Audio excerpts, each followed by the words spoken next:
So we're going to be talking about justice. There we go. So, amazing chapter 58 of Isaiah. Spend some time reading that chapter this week and thinking about it, dwelling on it. I certainly did over the last 2 or 3 weeks and thinking about this lesson. What do we think about when we think about justice? I'm going to go forward to a picture here. This is what I picture a lot of times. The origin of this figure, which we often see as personifying justice, comes from the goddess of Justitia.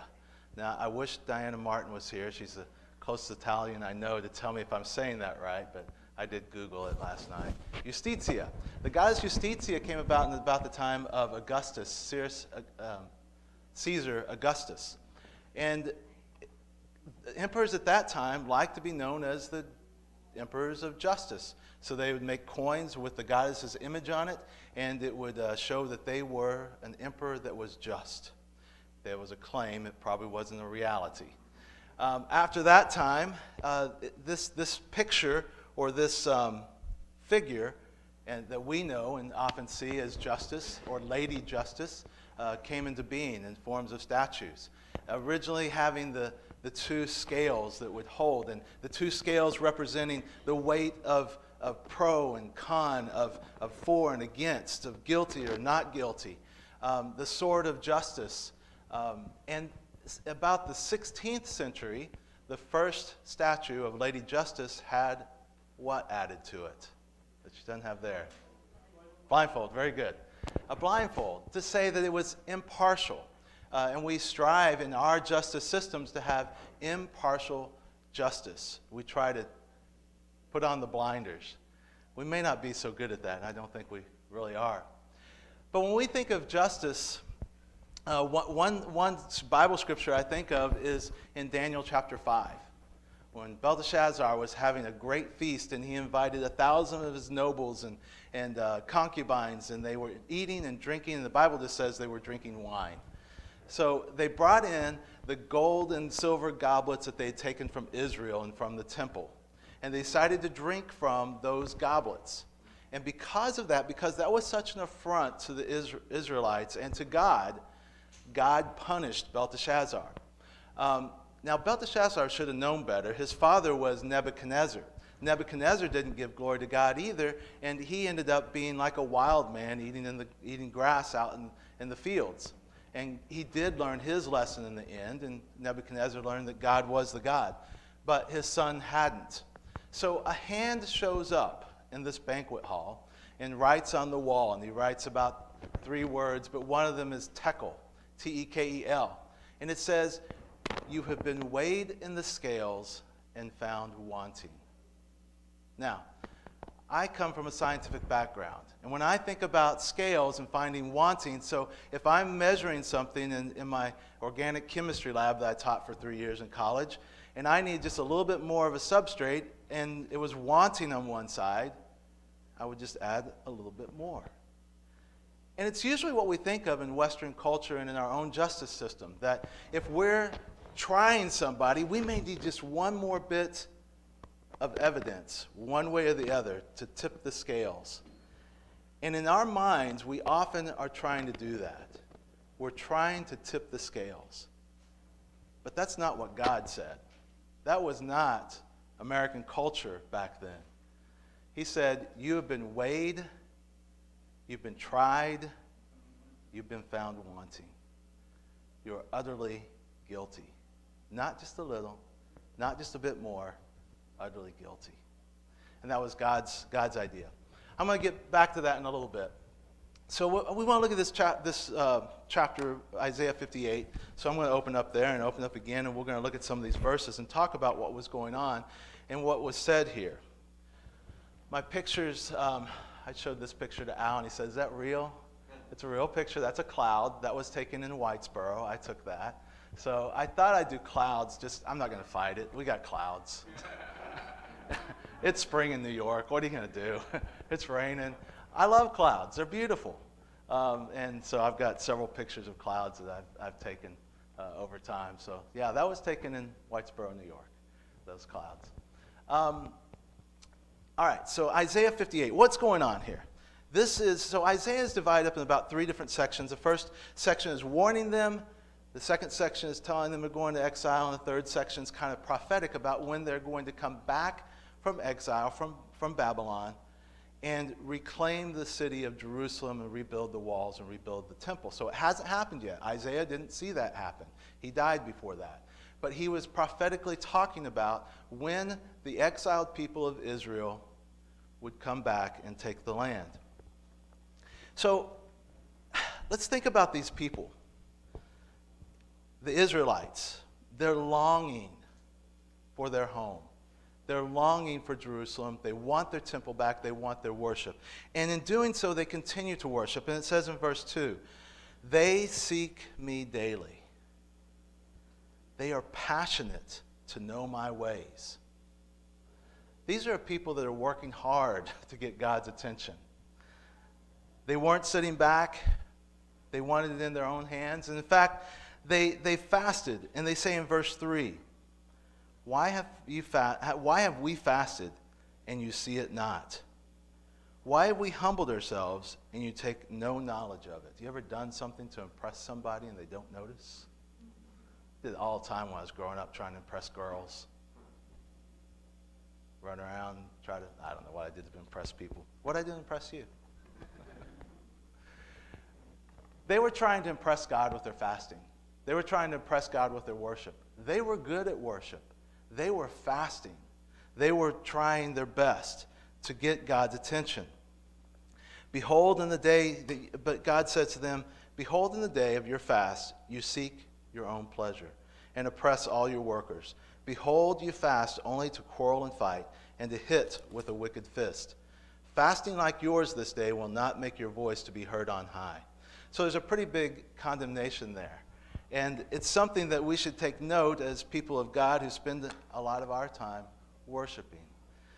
And he says this, is such the fast that I choose, a day for a person to humble himself? Is it to bow his head like a reed and to spread sackcloth and ashes under him? Will you call this a fast, a day acceptable to the Lord? So he's bringing the question. Here's what you're doing.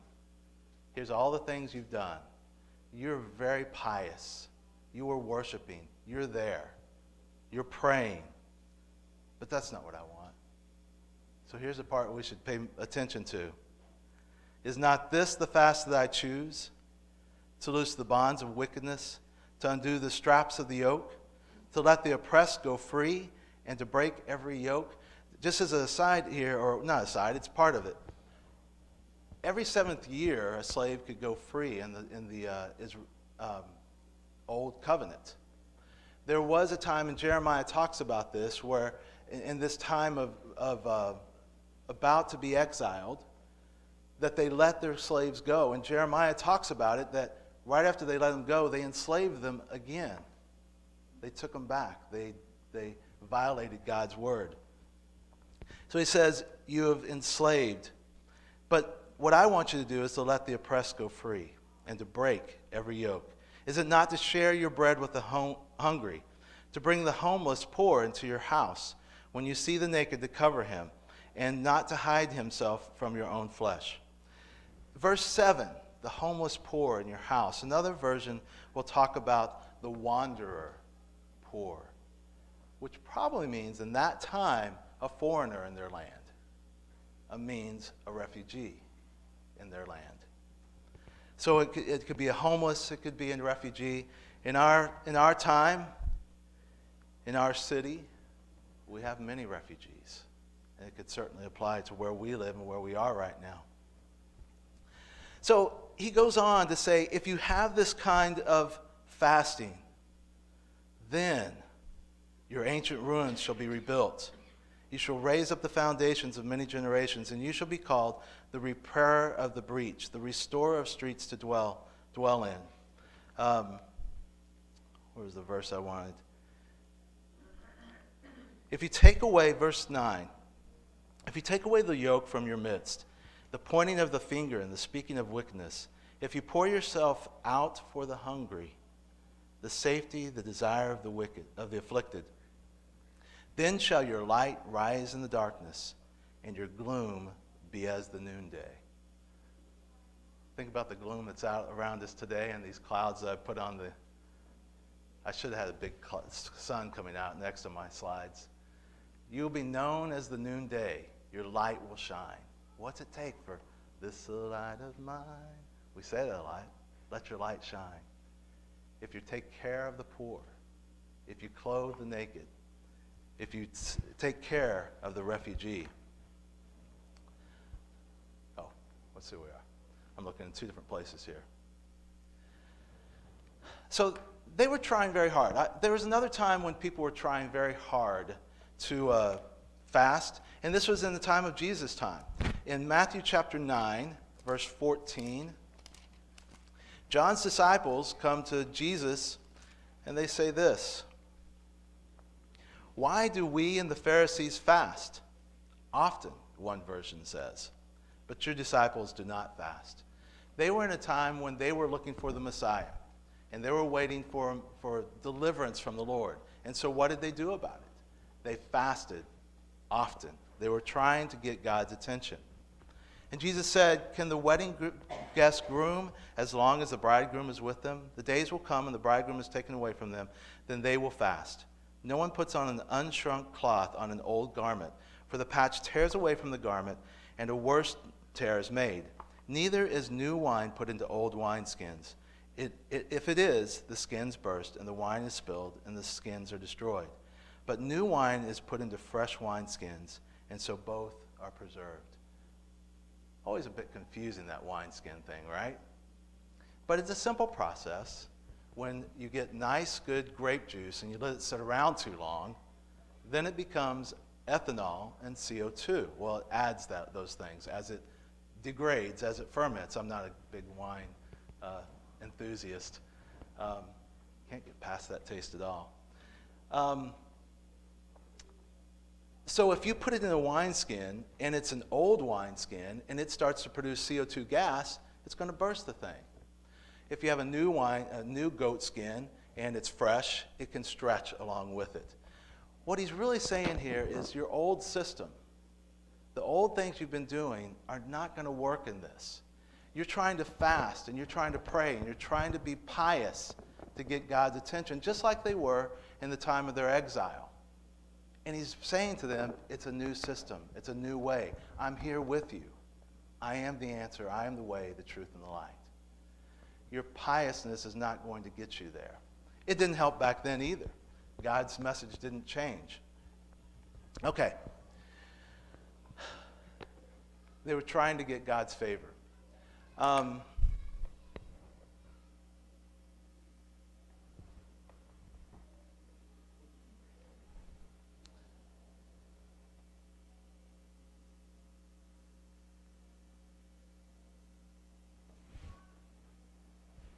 All right.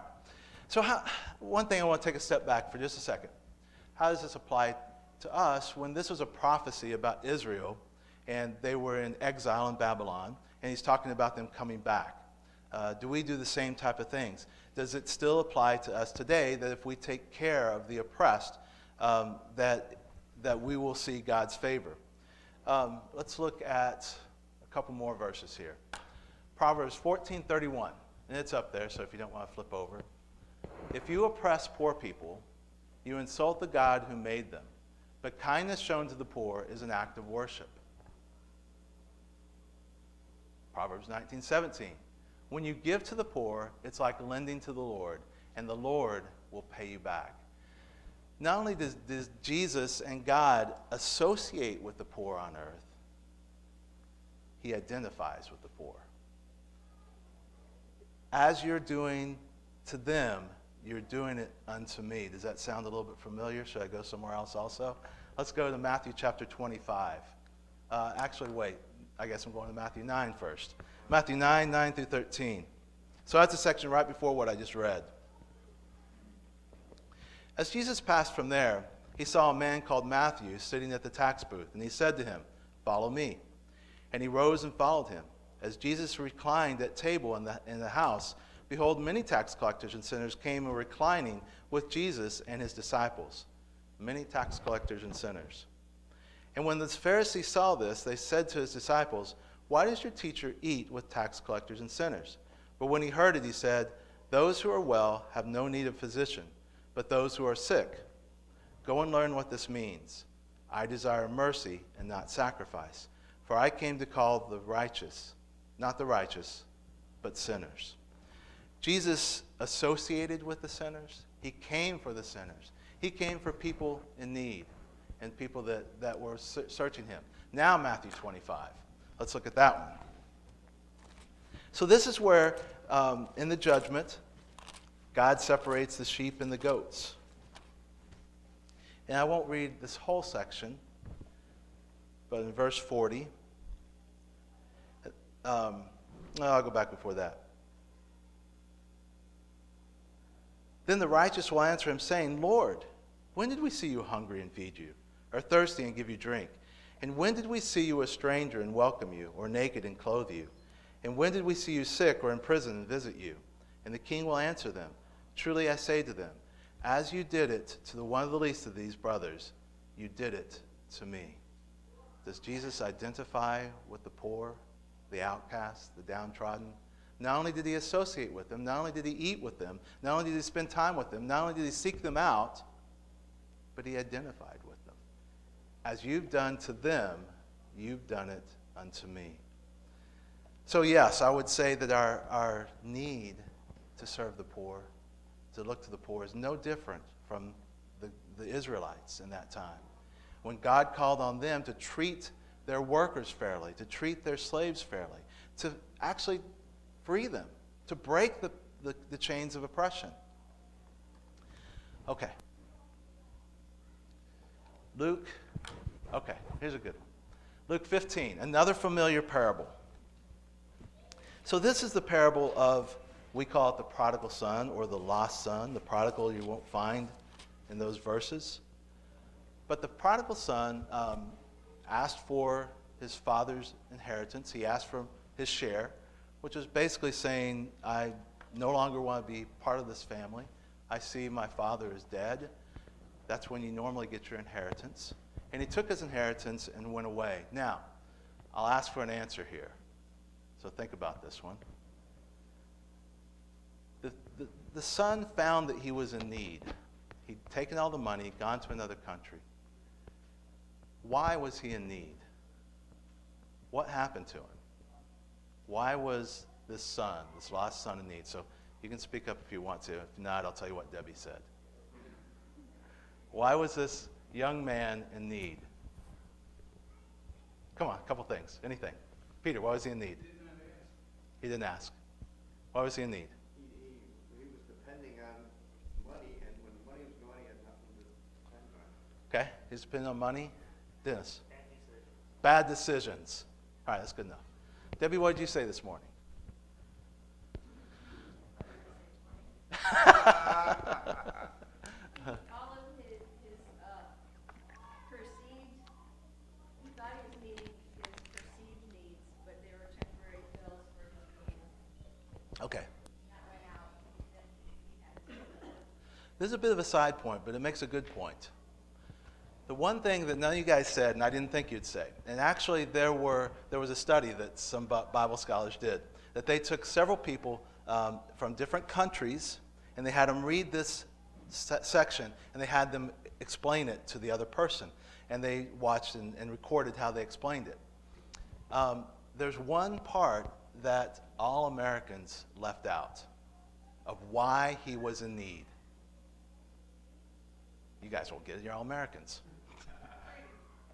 The famine. There was a severe famine. Why was he in need?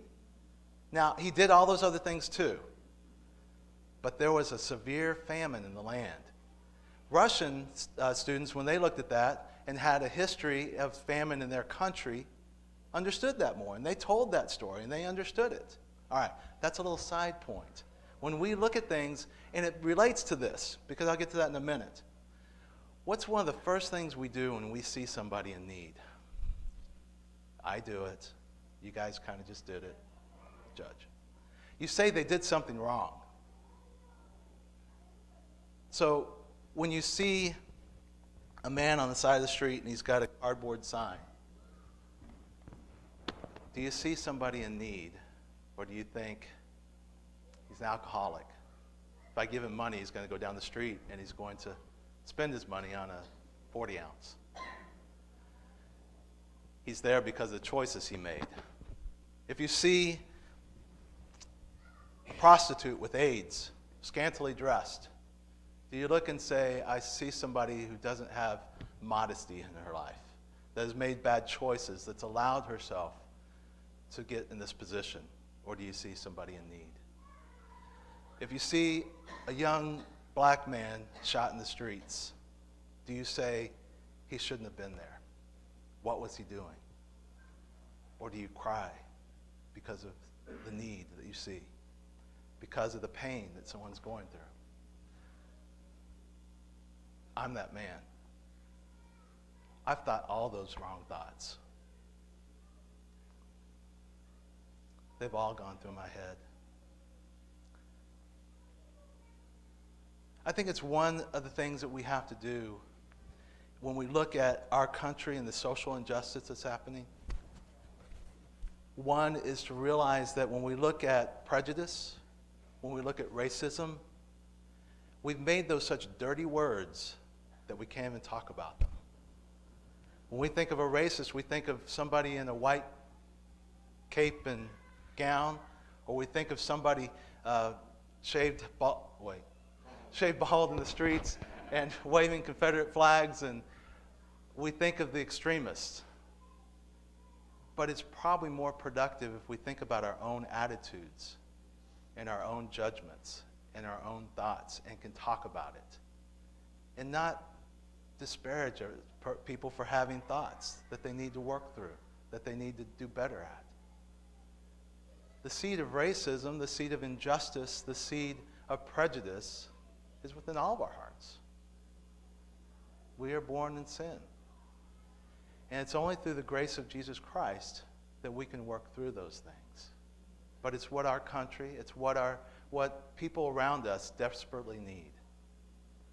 When they're in need, when they're begging for food, they don't need moral lectures. They need a hand. They need help. When they're sick with AIDS, they need visited. They need comforted.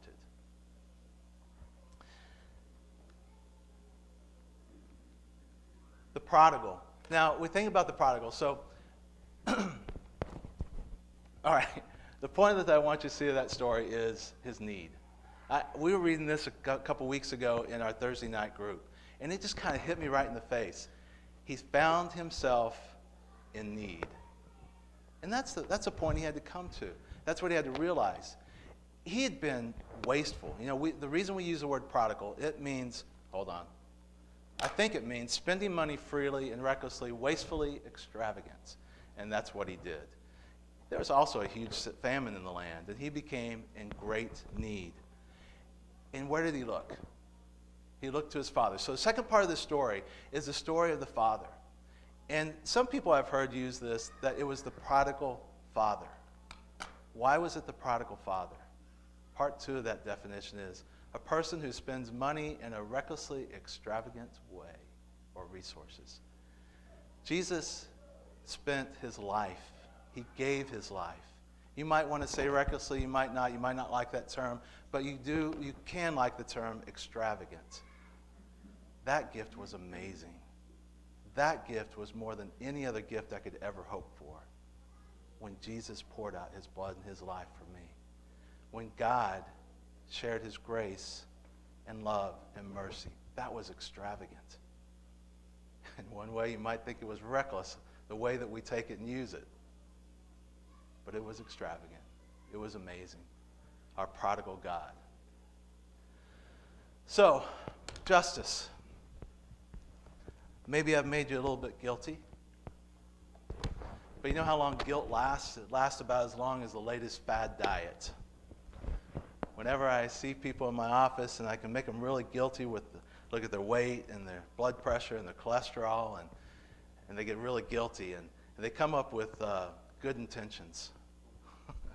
Or they try out the latest diet. That's not really what I'm wanting. I'm not getting into what I do in the office, but how long will guilt serve you if you think, oh man, there's people out there in need, I got to go help them. All right, I'll give to the rescue mission. I'll write a check. I'll even go down there and serve Thanksgiving dinner. I feel better. Maybe God will see that one. Maybe God will notice that, what I did for him. Maybe God will. Why isn't God looking at all the things that I'm doing? I'm down at the CareNet and I'm helping them. Maybe I should fast too, and maybe then God would help me. What is your fasting? So what is the answer? It's not just all right, I'll give some money, I'll do something here or there. How do we serve?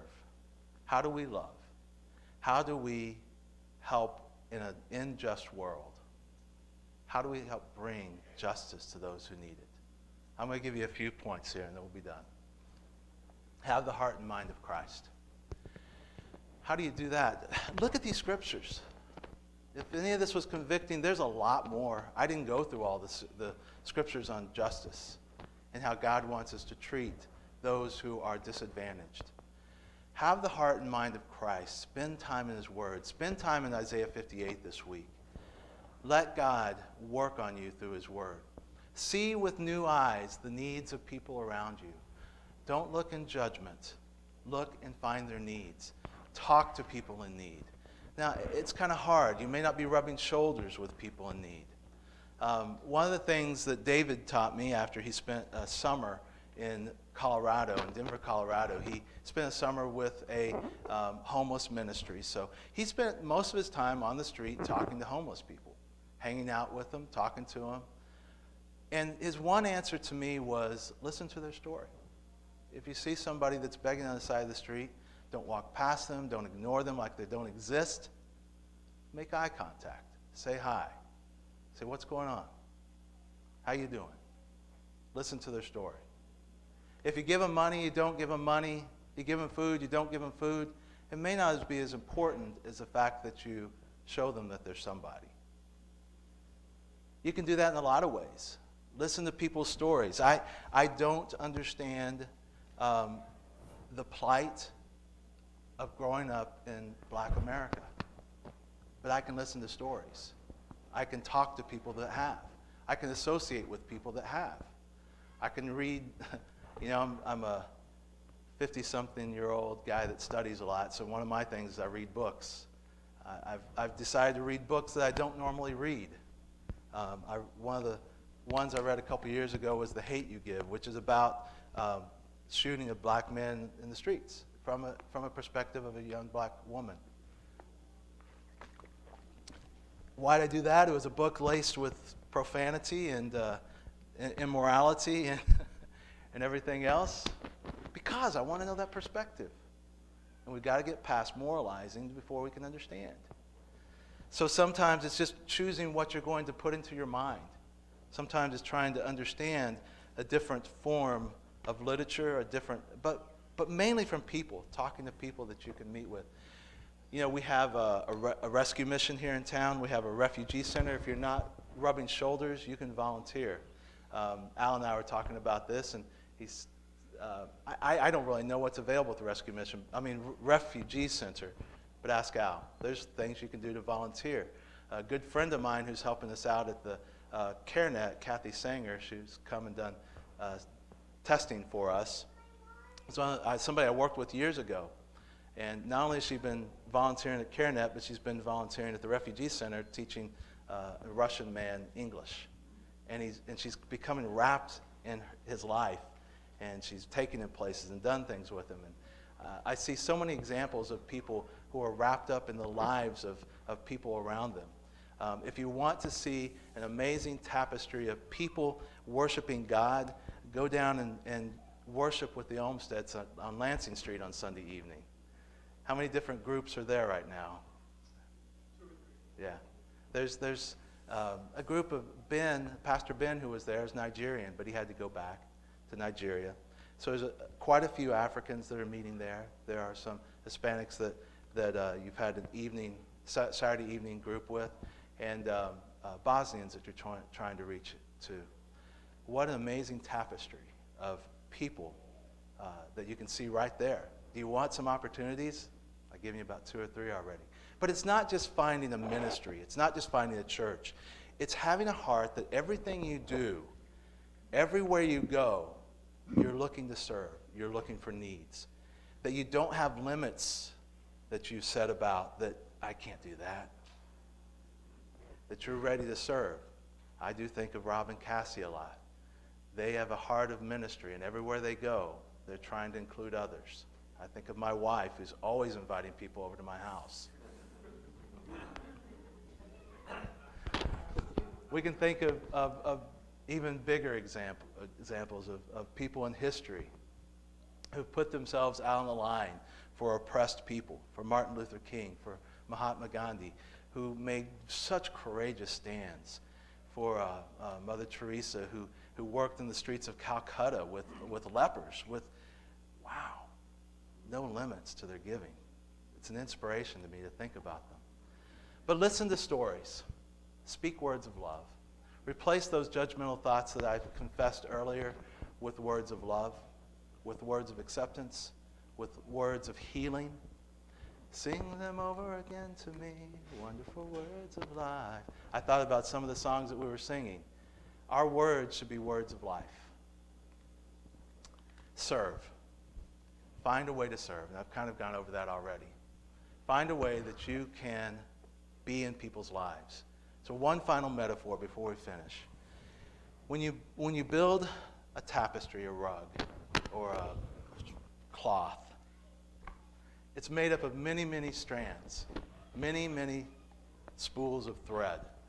If you take those spools of thread and you put them on a table and just throw them out and throw them all together, and each one's kind of doing their own thing or staying to themselves, they don't look like much, do they? Here's a spool of thread here, here's a spool of thread here, here's a spool of thread here, here's another one.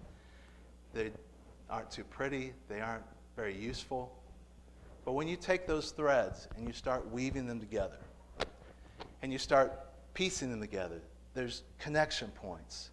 There's thousands of places where they're woven together. And each spool of thread can be very different. Each spool of thread can have a different color, a different strength.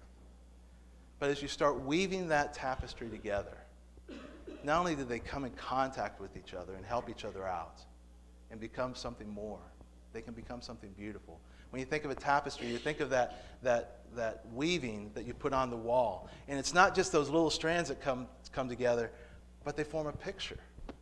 They can form a story. The diversity of God's creation can form that story. The diversity of people can form that story. And if we're just rubbing shoulders with people that are like us, we need to move. We need to touch. We need to connect. And there's a lot of ways to do that. But that's our prayer today. And, I don't have all the answers to that. I'm just trying to get past bad attitudes and to start making better connections. But the way to do that is to understand my need. When that young man was in the famine and had nothing left, he understood his need. What is my story? What is my need? My need was my sin. My need was my separation from Christ. His great grace is what brought me back to him. That's my story. That's my motivation. If I see somebody else in need, is any greater than the need that I had? Is the situation that somebody else might be in any worse than my need and what God did for me? God's gift to me was incredibly extravagant. Because of that, I can have joy. Because of that, I can see the beauty of his grace. We talked about beautiful words. It's beautiful what grace does. It's beautiful what it can do in your heart. It's beautiful what it can do when you reach out to others because you understand your need, you see their need, and you reach out with the love that meets those needs.